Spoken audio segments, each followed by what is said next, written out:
Hello，歡迎大家嚟到神師名片 channel，呢出係將分享啲我對時聞時事嘅個人觀點嘅。嗱，今日呢條片咧繼續講翻美國同伊朗之間嘅最新局勢啦。點解咧？我發現大家最中意聽我講新聞，我講古仔咧，加引號啊，講古仔咧啲受歡迎程度又冇咁高嘅，可能大家都係喜歡我講翻啲新聞時事嘅題目。咁當然啦，最熱門嘅當然都係講翻呢個美國同伊朗啦嚇。OK， 呢次咧呢單新聞咧你要聽落去啦，真係大件事啊！特朗普後欄起火，真係慘啊！真係啊，阿侵真係戥佢可憐啊。OK， 真係大件事啊！特朗普對伊朗戰爭咧，終於遇到開戰以嚟最強硬嘅政治挑戰。係啊，唔係軍事挑戰，係政治挑戰。Donald Trump講到明㗎啦，伊朗打仗好鬼渣嘅啫，喺戰爭上高咧就冇乜挑戰㗎啦。咁啊，最大鑊咧係政治挑戰。今次挑戰佢嘅咧唔係伊朗嘅導彈，唔係霍爾木茲海峽嗰個封鎖，都唔係德黑蘭啊。總之咧，最大鑊嘅咧係自己有。所以後欄起火啦！美國國會啊 ，OK 嗱，根據路透社啱啱嘅報導啊，大約喺幾個鐘頭之前咧，就呢個有個最新消息啊，美國眾議院215票對208票，輸好少嘅啫，通過咗一個限制 Donald Trump 繼續對伊朗軍事行動嘅決議。哇！真係大鬼鑊啦嚇！過去咧已經有3次啊，我如果冇記錯嘅話，已經係做類似嘅投票啦。呢次過到啦 ，OK 嗱，我 check 過晒㗎啦，冇錯㗎啦。NBC News、Fox News、華爾街日報同一時間都係將呢單新聞做一個 breaking news 啊，突發新聞啊，相當驚嚇㗎嚇！呢次咧唔係民主黨玩嘢啦，民主黨當然要玩嘢啦。總共呢次咧有4個共和黨嘅議員倒戈，咁所以咧就呢個議案就通過咗啦。換句話講咧，Donald Trump咧面對真正嘅壓力就唔係淨係投票嘅數字，係呢個呢個共和黨嘅內部嗰個分歧咧，就嗰個裂痕咧就拉闊咗啦嚇，明顯咗啊！總之咧，而家佢真正嘅壓力咧就唔係伊朗戰場，佢最充滿信心，經常都話就嚟簽得㗎啦。總之而家就蔓延到去華盛頓，總之咧就一去到議會就麻鬼煩啦。OK， 我同大家講下呢個215對208嘅意義喺邊度啊？OK 嗱，215對208究竟發生咗咩事咧？OK 嗱，大家唔好誤會啊！咁咧就可能有啲香港嘅媒體都會話啦，特朗普輸咗啦呢次，咁其實未必嘅。咁啊，當然投票呢次咧係通過咗一個限制 Donald Trump 嘅一個議案啦嚇。咁啊，根據 NBC News 嘅報導咧，今次通過咧係民主黨眾議院外交事務委員會首席成員，咁啊提出咗一個 War Power Resolution 啊。咁啊內容咧係要求總統停止對伊朗敵對軍事行動，都唔好講開戰啊，講明軍事行動㗎咋。要求停止對伊朗嘅敵對軍事行動，除非得到國會嘅正式授權，如果唔係唔可以打落去啊。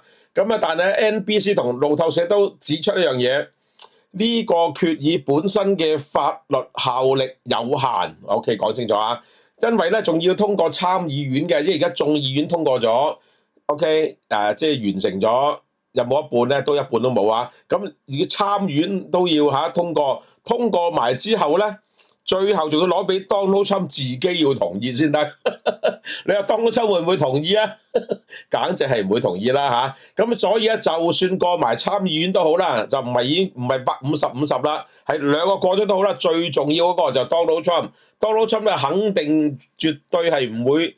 即係唔會俾呢個法例通過嘅，所以咧佢肯定幾乎絕對肯定，唔係幾乎啊，即係絕對肯定會否決呢樣嘢，因為佢冇嚟自己同意一個限制自己權力嘅一個法案㗎嘛，係咪？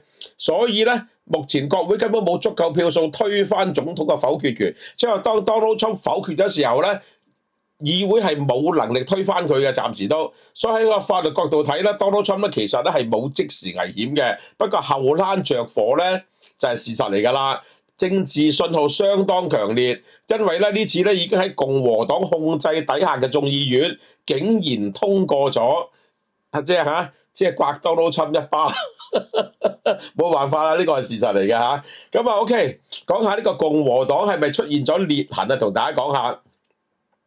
OK 嗱，呢次咧就共和黨咧就呢個即係喺呢個眾議院嗰度咧，呢4票倒戈，呢4票咧真係要睇下邊4個倒戈啦嚇。根據 Fox News 嘅報導啦，倒戈4個議員咧就喺呢度啊，大家睇睇佢啦，我唔係好熟佢哋啊。咁咧就呢4位共和黨議員咧就倒戈雙向。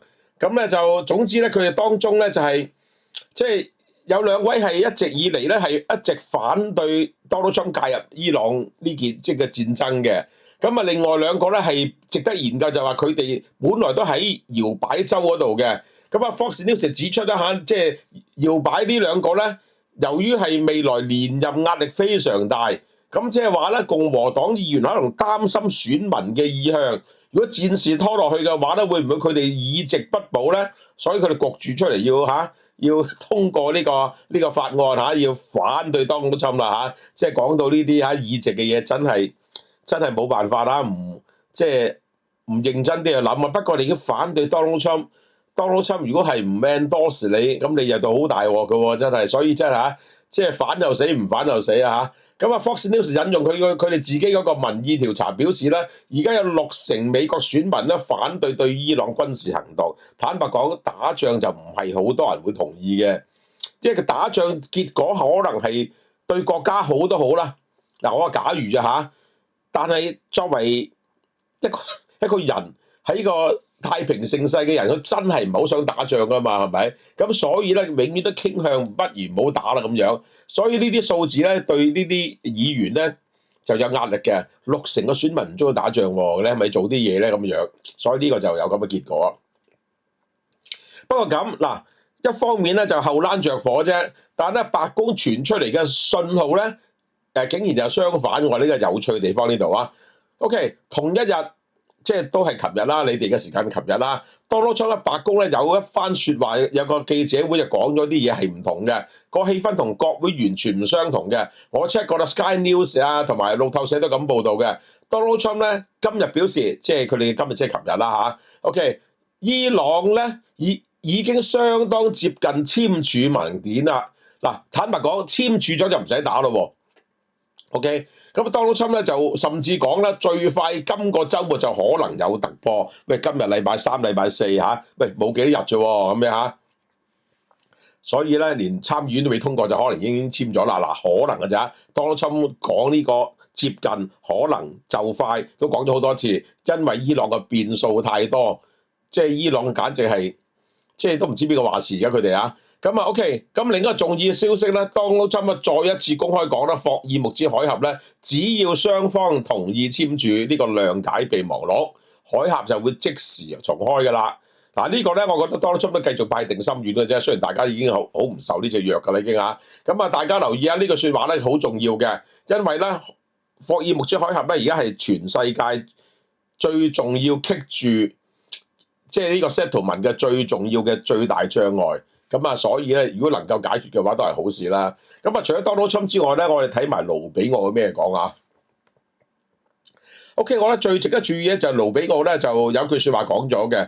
咁啊，你喺根據 Sky News 咧喺國會聽證會嘅現場報導咧，盧比奧咧就噏咗句非常關鍵嘅説話。咁咧就話咧，我哋正在等待伊朗最後嘅批准啊 ，final sign off 嚇。咁啊，大家留意呢個説話咧，喺同特朗普講嘅説話咧，其實係互相引證嘅。咁當然啦，一個係國務卿，一個總統講嘅説話應該都係啱嘅，即係唔係啱，即係意思係啱 key 啊。咁如果真係相差，即係應該係差唔多嘅，但係我就即係盧比奧點解用 final sign off 呢個字眼咧？我覺得有可圈可點啊。咁 anyway 總之咧，就係盧比奧首次確認啊，而家伊朗核問題已經進入咗草擬嘅文本階段啦，呢個已經嚇。即係而家等緊伊朗最後批准，即係同意佢哋簽咁解啫。咁啊，而家進入咗呢個文本階段，呢個流出嚟嘅消息咁樣。咁啊，所以Donald Trump就話有可能就簽啦，已經去到文本階段啦嚇。咁啊，所以咧即係呢個係呢幾個禮拜以嚟咧，我聽到係最積極嘅一個進展。當然啦，一切都仍有變數，一切未簽就有變數嘅，因為伊朗咧真係唔知佢有幾多把嘴巴講緊嘢。有啲同意，有啲唔同意，所以伊朗咧又有潑冷水。OK， 講下伊朗啲潑冷水先啦。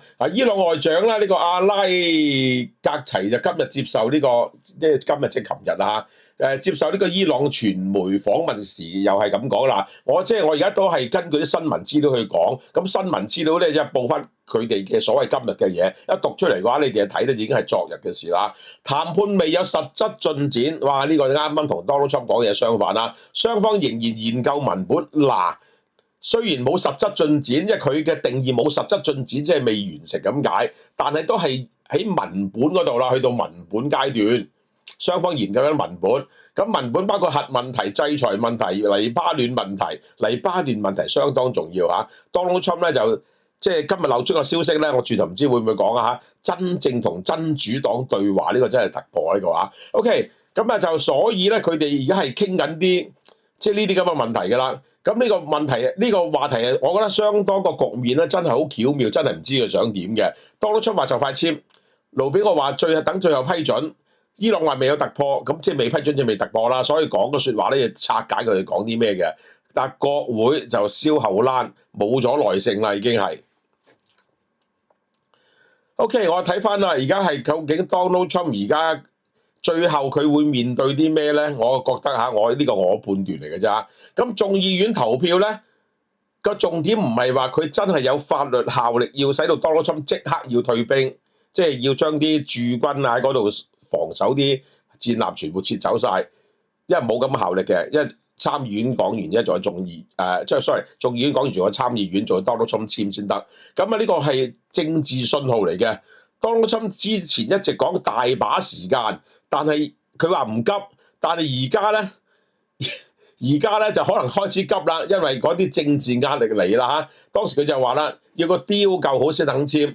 而家會唔會逼到 Donald Trump 個 deal 冇咁好就都要簽咧？因為國會出個信號燒後欄啊嘛。咁啊當然呢個後欄咧就未必燒得即係燒得盡嘅，但係起碼着咗火咧，佢始終要救火嘅。咁啊所以咧國會俾個信號出嚟咧，白宮冇可能無限期去等啦。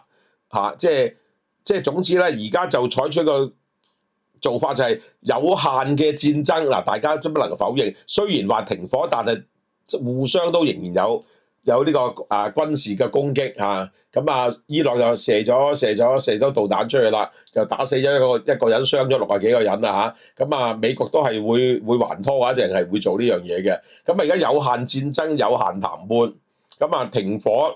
政治上嘅名義停火仍然繼續，呢個相當巧妙啊！全世界都未試過喺停火期間互相揮導彈嘅，可以啊。OK， 呢講總之短期內有冇成果咧，就將會咧係我哋拭目以待啦。即係而家真係講唔埋呢樣嘢。咁我就個觀察咧，如果佢話本週末就有消息，咪又睇多佢幾日咯。未來72小時咧，可能有個新嘅局勢出現。我覺得最值得睇嘅咧，其實唔係戰場打緊啲咩嘢，因為佢哋而家都係亂咁肥嗰啲嘢啊！呢個伊朗都係繼續噶啦，應該睇翻談判桌最後要傾成點樣。咁我 check 個路透社 Sky News 啊，呢個係NBC News 咧，今日最新消息都係同一樣嘢，就話答案幾日之內就揭曉，即係大家都收到呢個料，都確認應該係尾聲咁滯噶啦。咁如果呢個週末真係簽到協議嘅話咧，咁今日呢個215對208呢個投票咧，就冇乜作用啦，即係一個最後最後一次警告啦，之後就唔需要啦。如果真係傾得掂嘅話，但係如果係呢個禮拜六都傾唔掂嘅，仍然冇突破嘅，伊朗唔肯簽嘅咧，咁呢個眾議院呢一票咧，就將會成為 Donald Trump 即係面對一個政治壓力嘅新嘅轉捩點啦。所以一切都要睇翻伊朗禮拜六肯唔肯簽。就係咁樣啦。OK， 今日咧就講呢個伊朗同美國最新嗰個矛盾點。Donald Trump面對火燒後欄咧，就係以上嘅資料啦。咁當然啦，講上嚟唔係好多嘢，但係 check 咗好多資料啊，路透社、NBC、Fox 之類啦，一大扎嘅新聞消息來源。OK， 咁希望大家係啦，繼續支持慎思明辨 channel。咁就唔知大家有冇睇到我下一塊面腫腫地。係啊 ，OK 啊，其實睇咗牙醫啊，最近所以咧痛咗幾日啦，所以牙痛咁聲，真係辛苦啊，真係牙痛啊。OK，係啦，我今日仲其實預備咗另外2個話題嘅，我希望有時間拍埋佢。OK，繼續支持慎思明辨啦嚇。近排我發覺咧，講啲戰爭以外嘅，即係美伊戰爭以外嘅消息，大家興趣可能冇咁大。咁咧就當然啦，我其實覺得講最新嘅新聞咧係有困難嘅，困難地方佢變化太快啊。咁啊，我就唔係好想講啲未 confirm 嘅嘢，因為講啲未 confirm 嘅嘢，大家可能好開心，因為點解咧？哇，刺激嘅新消息啊嘛！但係以我性格嘅話咧，我唔係太確定嗰啲資料咧，我唔想講住就係咁解啦。咁啊，希望大家體諒我嘅困難啦，好嘛？OK，拜拜。